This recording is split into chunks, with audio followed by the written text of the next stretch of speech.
I'm just calling to say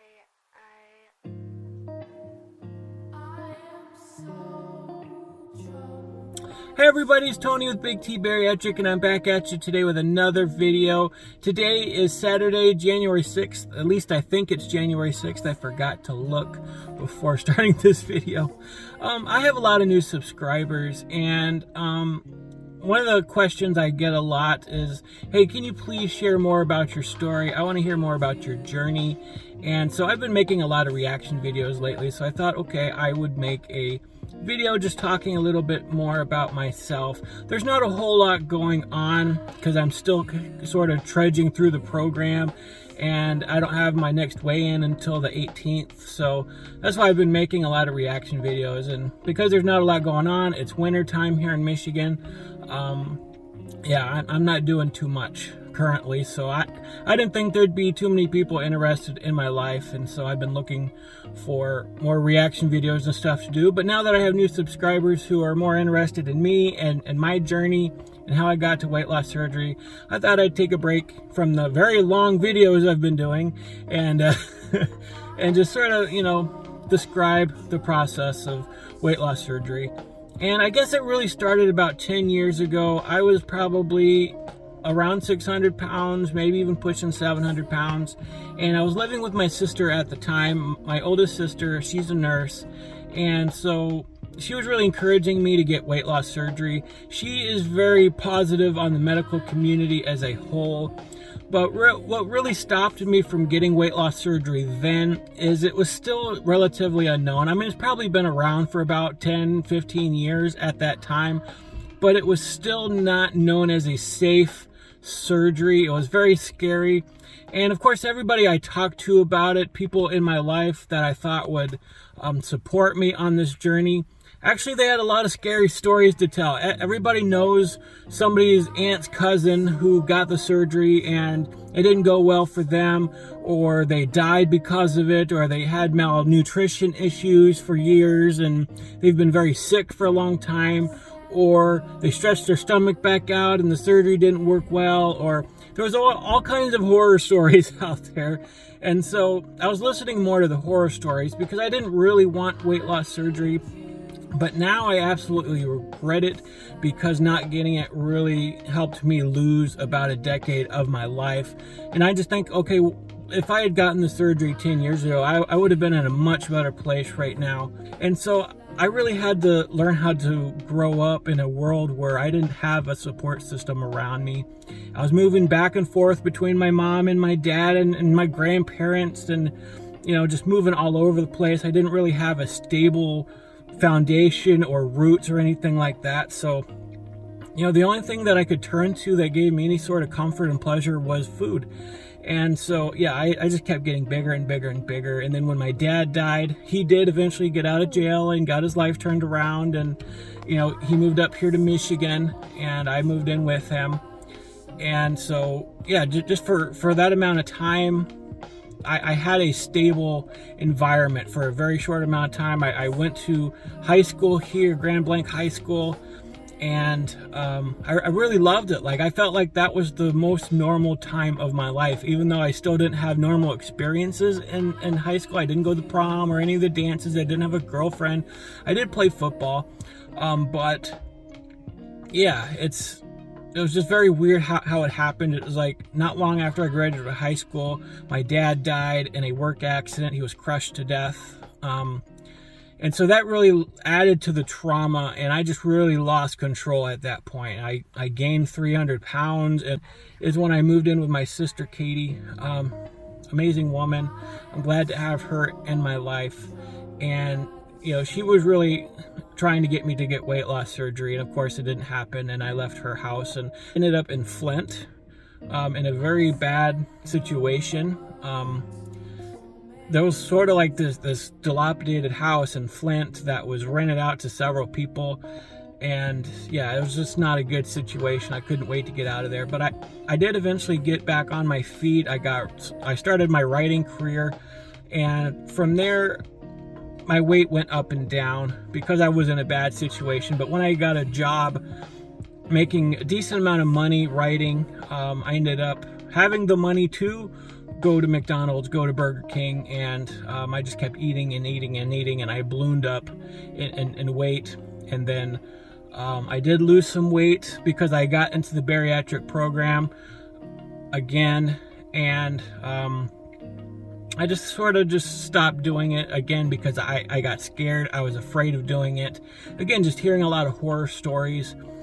And so when I moved to Davison, where I live now, again, my weight was up and down. I lived by myself for a long period of time. I gained a lot of weight, and then I decided, okay, I'm going to lose a lot of weight. I'm going to, do keto. I lost over 100 pounds doing keto, and that was a successful diet.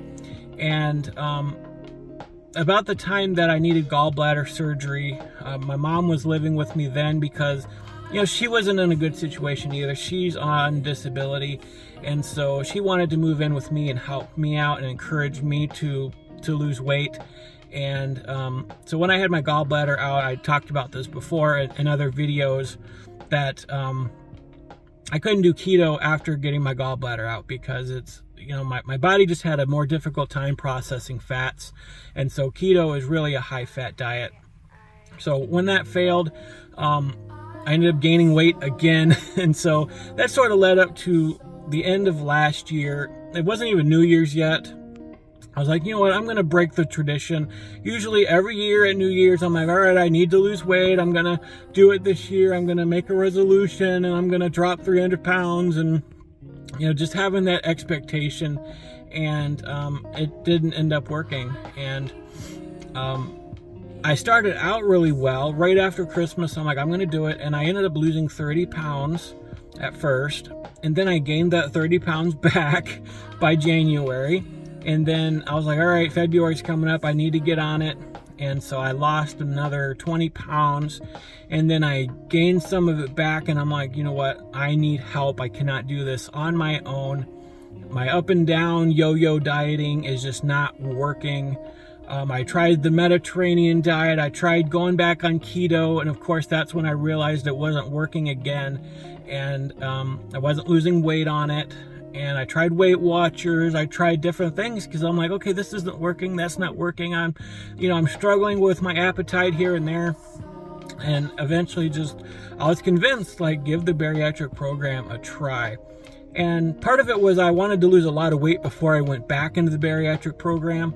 But I just knew that wasn't going to happen, that I needed their help. And so, yeah, I just got back involved with them for the second time. And I was 671 at my highest weight. And I think I was a little less than that when I went back to the program. I do have a scale at home. So when I started right after last Christmas in 2021 is when I was 671. So by the time I got involved with the bariatric program, I think I was in the 660s, something like that. And then when I actually met with the surgeon, I was 650, and that's when he told me that I had to be under 600 pounds for him to do the surgery. And so I had to do 6 months through their program because of my insurance. That was their requirement, is that I have 6 months of recorded weight loss. So yeah, there were several months where I might have had a little gain.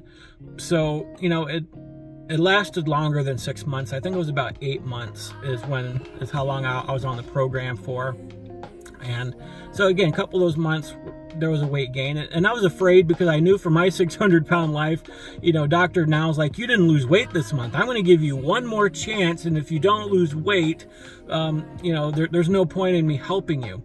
And so, I was talking to the dietitian. I'm like, I really did bad this month, and I'm really worried I'm going to get kicked out of the program. And she really reassured me and said, we're not going to kick you out of the program. We know you're going to struggle at times. And so she very much reassured me.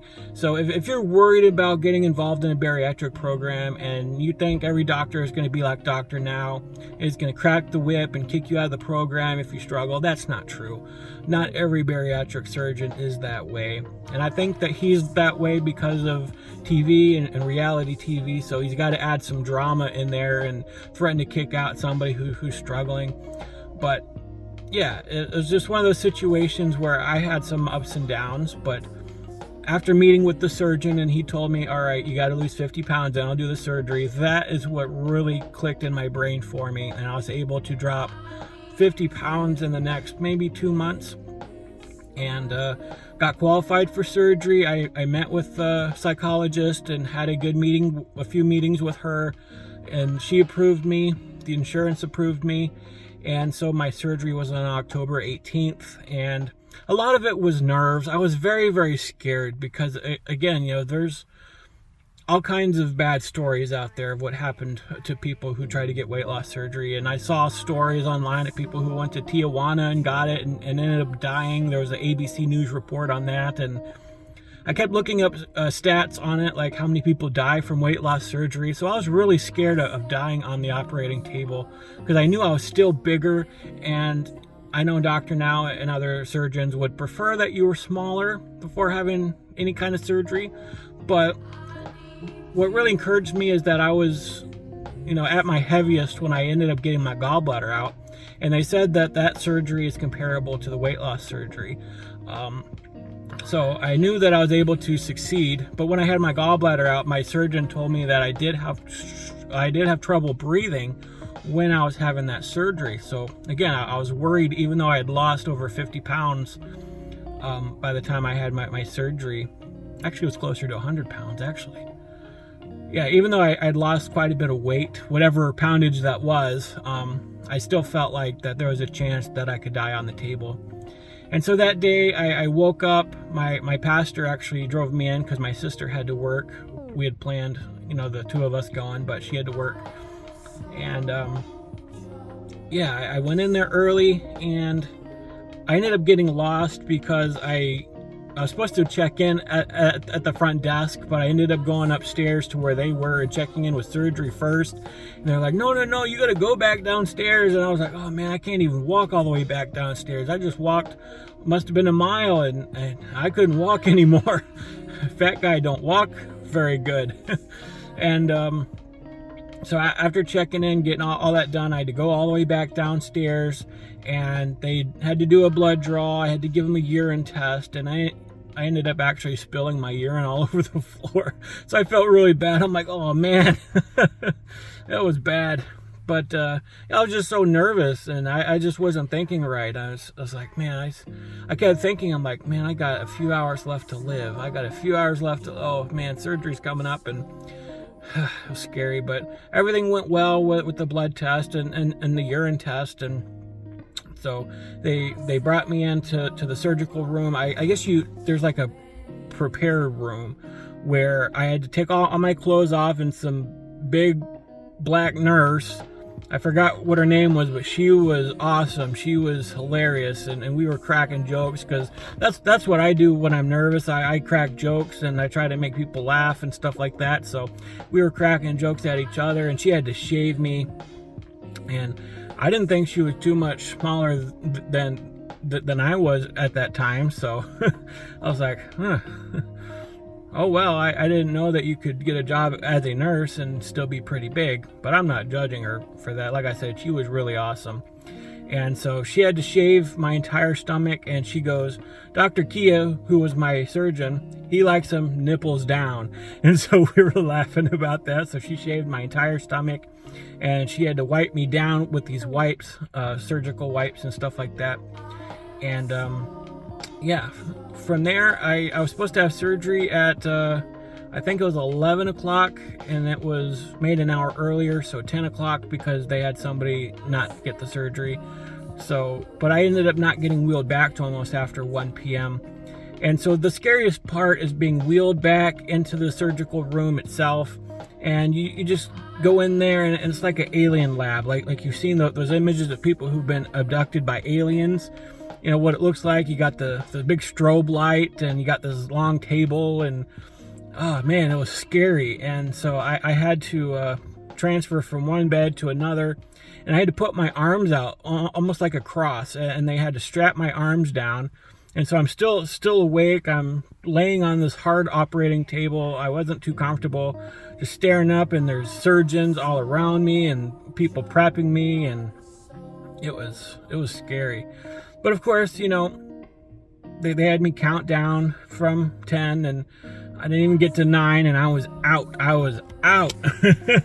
was gone. And when I woke up, I just remember feeling just intense pain in my abdomen. And for some reason, I kept asking for more pain meds because it just did not work. I did not feel them at all. They were giving me Dilaudid, which is very strong. And it just didn't seem to work. Like, the pain was so intense. And when I had my gallbladder out, like when they gave me pain medication, it really helped me out. I didn't feel the pain as much, but this time it was horrible. And so I'm wondering if they didn't have my IV in right, because being a bigger guy, it's harder to find my veins. And so I'm wondering if maybe I didn't have my IV in the right place. And so, but yeah, there was just a lot of intense pain that lasted. I was in the hospital for 4 days because the pain was so bad. And that's probably because my stomach was larger. It was mostly when I stood up that all my weight like pulled down. And so all my incisions were in a lot worse position and just a lot of pain. And so walking around was very hard. There was one time I started crying in front of the nurse. I felt bad because the pain was just horrid. And so I just like, I don't know what to do. And I was just crying. And she goes, it's okay. We're going to help you out. If you need to stay a few extra days, we'll let you do that. So I did end up staying. I got my surgery on Tuesday. I left on Friday. So I was there about 4 days. And they took really good care of me at McLaren Hospital in Flint. They were really good, some awesome nurses there. I would totally recommend it if you're in the area and you're thinking about getting weight loss surgery. Go through McLaren. It's a really good team. Dr. Kia is awesome. The only complaint I have is that they do tell you before surgery, we're only going to give you like 5 pain pills to go home with.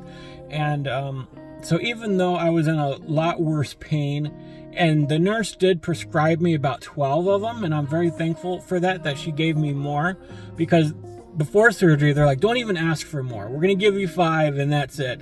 And so when she gave me 12, and I was like, I don't know if 12 is going to be enough. I'm just in so much pain. And she goes, don't worry about it. I'm one of the head nurses. And so when you call, I'll tell them and make sure it's okay. They can prescribe you more. And she told me that. And so when I went through my 12, which was like 2 or 3 days later, I was still in a lot of pain. I'm still having that same situation where my belly was hanging down and all the weight was on my incisions and it was painful. So I wanted just a few more days worth, and they told me no. They said, use Tylenol. And I'm like, this pain is not going to be fixed by some Tylenol, let me tell you. So I felt like I was lied to about the pain meds, but I understand what they're trying to do. They're trying to take the pain meds out of that kind of a surgery. They think they can treat it better with Tylenol and other numbing stuff. And they gave me some lidocaine patches and stuff like that, but that didn't really help me at all.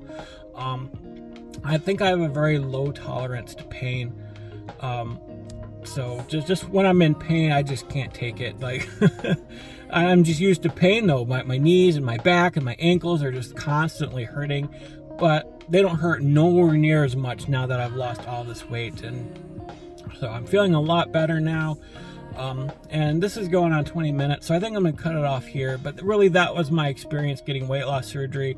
I started dropping weight really quickly. I did have a stall at the 3-week mark.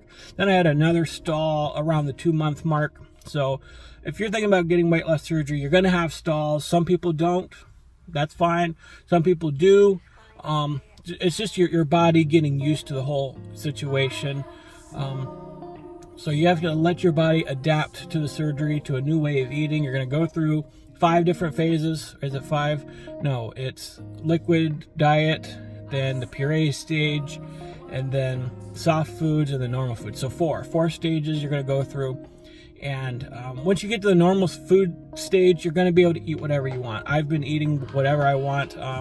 New Year's, I went to my buddy Steve's house, and we had pizza, we had Chinese food, no problems eating that stuff.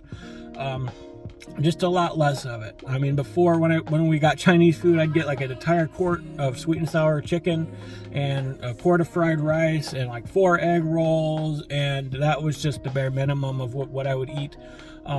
And this time when we got Chinese food, I had like 4 pieces of sweet and sour chicken and a couple of bites of rice. That's all I was able to eat. So you're going to eat a lot less. You can eat some stuff that you want to eat, but a lot less. We got some pizza. I had a single piece of pizza. That's all I could eat. And I'm not stretching my stomach out. I'm not going to allow myself to do that, but I do allow myself to indulge here and there. Because life, let's face it, food is an important part of life. Food does bring us comfort, even though we're trying to change that mentality. But yeah, you can eat what you want, just much, much, much less of it. And so, you know, it's not going to change your life to the point where you're never going to be able to eat the things that you want to eat ever again. That's not what it does. It sort of changes your whole body so that you can eat just much, much less. And you have to be careful, though, not to stretch your stomach back out, because that is possible. It takes some time. You're not going to do it right away. But yeah, you just have to follow the diet. Keep to a certain calorie limit. I've tried to keep under 1,000 calories a day, and you're going to lose a lot of weight. And so if you know you're going to have a piece of pizza, then watch what you're going to have for the rest of the day. You're just not going to be able to eat very much at all. Anyways, that's going to be my video. If you have any more questions about weight loss surgery, my experience, my diet, anything else like that, please ask it. I'd love to make videos on it. I want to be able to help you guys see what life is like after weight loss surgery. If you need advice or if you need an accountability partner, let me know as well. We are trying to build a community right now on Discord, and I'm close to starting a Twitter, and I do have a Facebook. You can find me at Big T Bariatric on Facebook. Follow me there. I'm thinking about starting an Instagram as well. So I'm just trying to get my social media stuff up, and we got a Discord coming up. If you haven't done so, please subscribe to my channel. I'd greatly appreciate it. We're trying to hit that 1,000 subscriber mark, and we're very close. We're halfway there, just about. Like, comment, whatever helps the algorithm get this video out to as many people as possible. I'd really appreciate it. Again, thank you very much for those of you who have subscribed so far. This channel is growing faster than anything I ever expected it to. And anyways, I will let you guys go. I hope you have a great rest of your day. God bless you.